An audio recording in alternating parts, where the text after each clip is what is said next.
Todas as vezes que a gente é tentado por um pecado, existe algo que acontece no momento antes da gente fazer o ato ou não fazer o ato, que é decisivo e que faz a gente repetir de novo e de novo e de novo. E a gente acaba criando um pecado de estimação.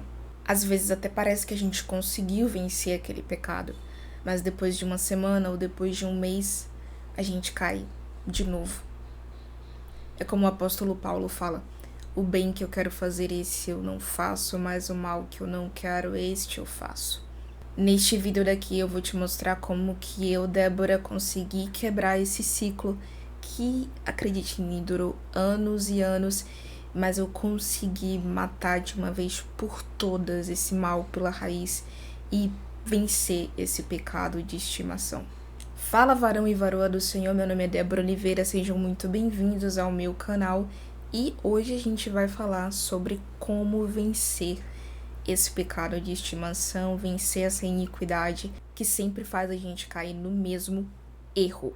Por muito tempo eu vivi presa no seguinte ciclo: eu pecava, eu me arrependia, aí voltava para o Senhor, prometia para mim mesma e para Deus que não ia pecar de novo, e depois acabava caindo no pecado de novo e assim por diante. E pode até parecer que pro mundo isso não é um pecado, não é uma coisa errada.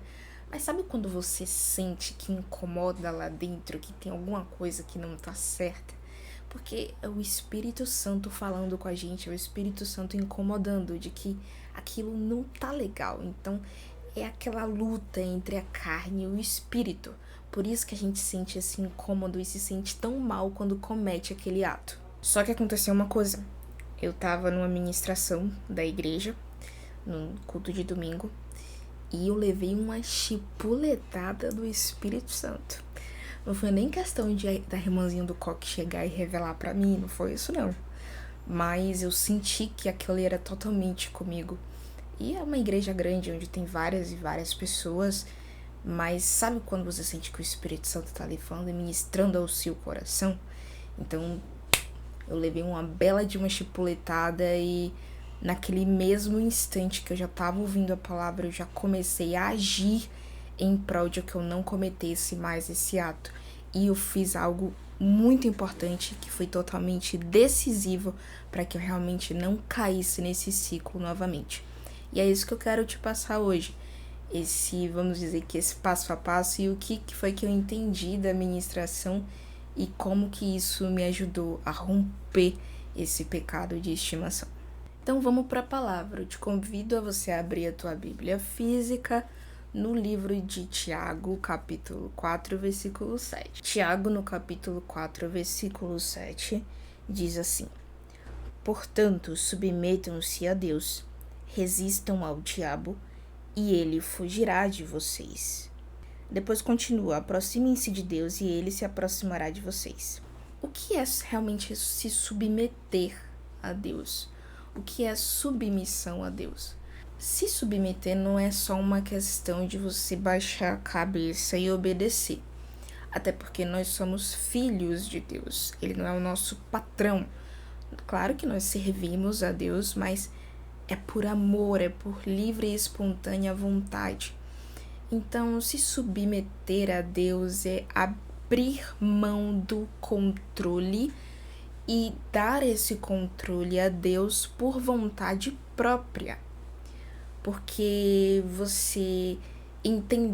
a gente entendeu o sacrifício de Cristo na cruz, e por ele ter entregado a sua vida de livre e espontânea vontade, por amor, quando recebeu ódio, e a gente entender esse sacrifício e receber Cristo em nossas vidas, nós também abrimos mão da nossa vontade, das nossas escolhas, da vontade da nossa carne, e entregamos o controle da nossa vida a Deus para viver a vontade de Deus.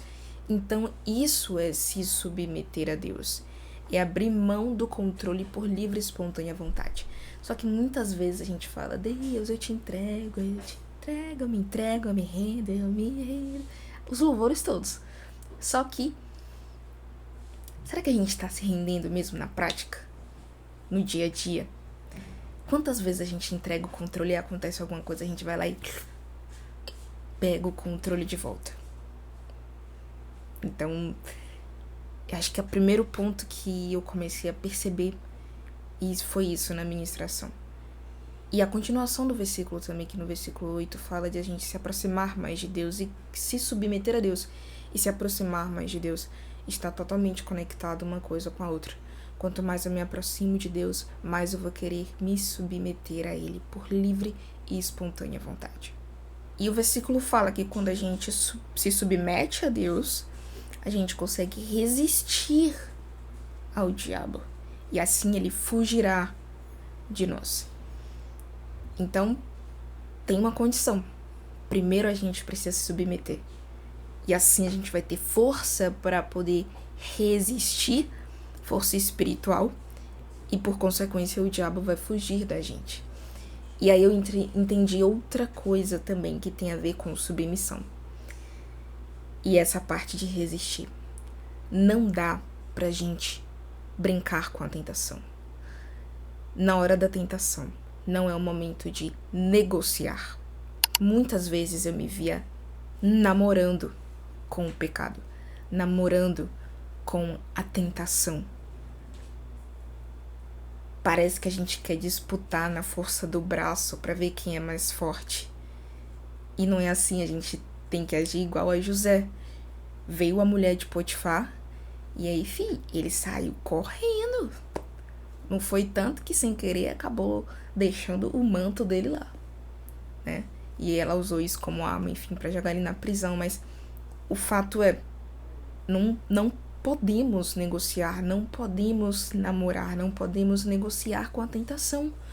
Porque a tentação é o gatilho que a gente tem no nosso dia a dia. Então isso aí já faz parte do método, do passo a passo. Você precisa escanear os gatilhos. Esse é o primeiro passo, a gente precisa escanear os gatilhos. Perceba na sua vida esse pecado que você comete sempre, sempre, sempre, sempre. Tem gatilhos que você abre, que abrem porta para a tentação e você acaba caindo nele.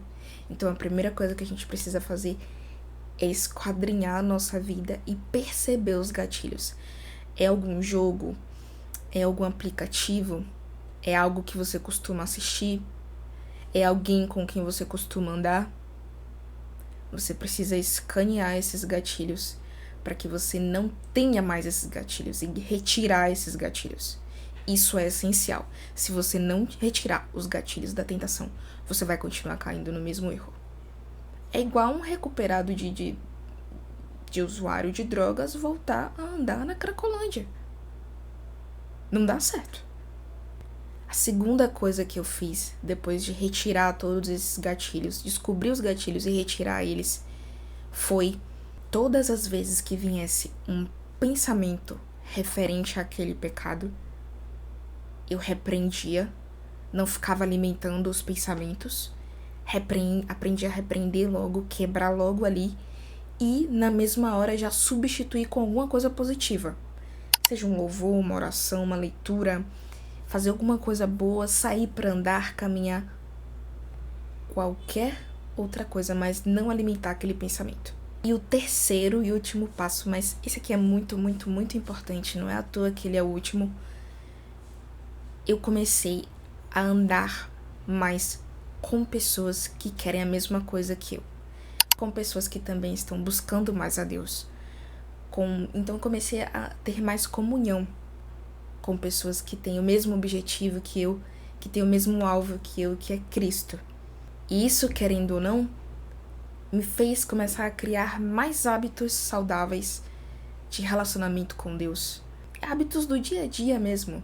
De ter um horário marcado ali para ir na célula, de ter um horário específico para fazer isso, para fazer aquilo, de pegar um alimento para doar.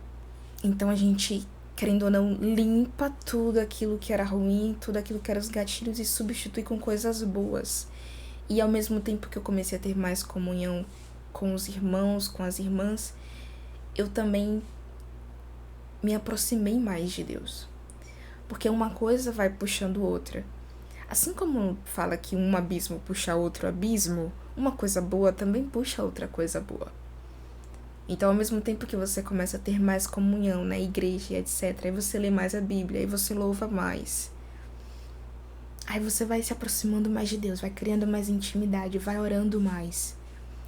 E é justamente o versículo 8 que a gente leu lá em Tiago, da gente se aproximar mais de Deus. E acontece que quanto mais próximo de Deus a gente tá, a gente não tem olho, a gente não vê a tentação, a gente não chega a ser tentado, porque a gente tá prestando tanta atenção em Deus, que as outras coisas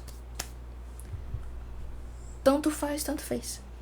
Então a gente precisa preencher, foi isso que eu entendi, que eu precisava preencher a minha vida com propósito, com mais de Deus, e não deixar a minha mente ficar frutificando coisas que não devem ser frutificadas. É aquele ditado, mente vazia é a oficina do diabo. É exatamente isso. Então saiba que Deus te ama, Jesus te ama e Ele te perdoa sim.